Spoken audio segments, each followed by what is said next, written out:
Bonjour à toutes, bonjour à tous, bienvenue ici à Times Square, au cœur de Manhattan.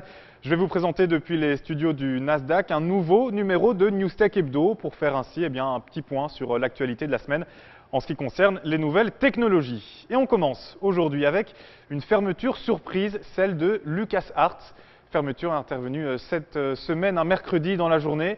À peine 154 jours après l'avoir acheté, Disney a donc décidé de dissoudre purement et simplement la célèbre compagnie de jeux vidéo. Game over soudain pour LucasArts et ses 150 employés. Tous les projets en cours ont d'ailleurs été stoppés.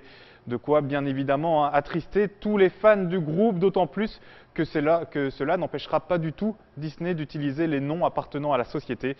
Disney qui donc produira bel et bien un nouvel épisode de Star Wars, comme beaucoup le redoutaient. Plus près des nouvelles technologies pures et dures maintenant, ce sondage apparu en début de semaine, un sondage signé Net Market Share et qui concerne la popularité des navigateurs Internet avec des résultats différents selon les PC d'un côté et les smartphones et les tablettes de l'autre. Sachez donc que pour ce mois de mars, Internet Explorer dominait largement sur PC. Près de 56% des utilisateurs surfaient grâce au navigateur de Microsoft.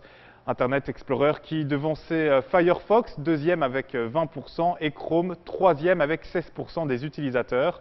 Et puis en ce qui concerne cette fois les tablettes et les smartphones, c'est Safari qui menait le bal. 62% des utilisateurs étaient séduits, contre seulement 22% pour Android et 8% pour Opera Mini.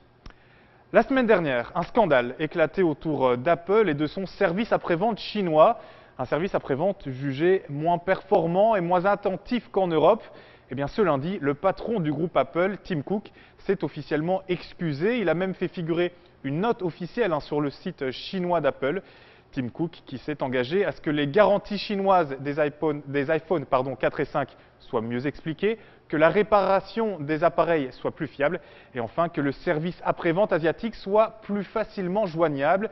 Des excuses et des engagements intervenus suffisamment tôt pour éviter tout incident diplomatique.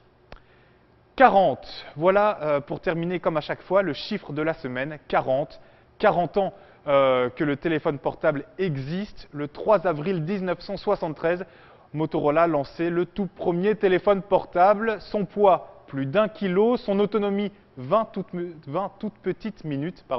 Autant dire que depuis, les choses ont plus que changé. En 2012, par exemple, 900 millions de smartphones se sont vendus et la publicité sur ces derniers a explosé de 178% avec un chiffre d'affaires de près de 4,11 milliards de dollars. Voilà, et c'est avec ce bel anniversaire que l'on se quitte cette fois-ci. J'espère vous retrouver bien évidemment pour le prochain numéro de Newstech Hebdo.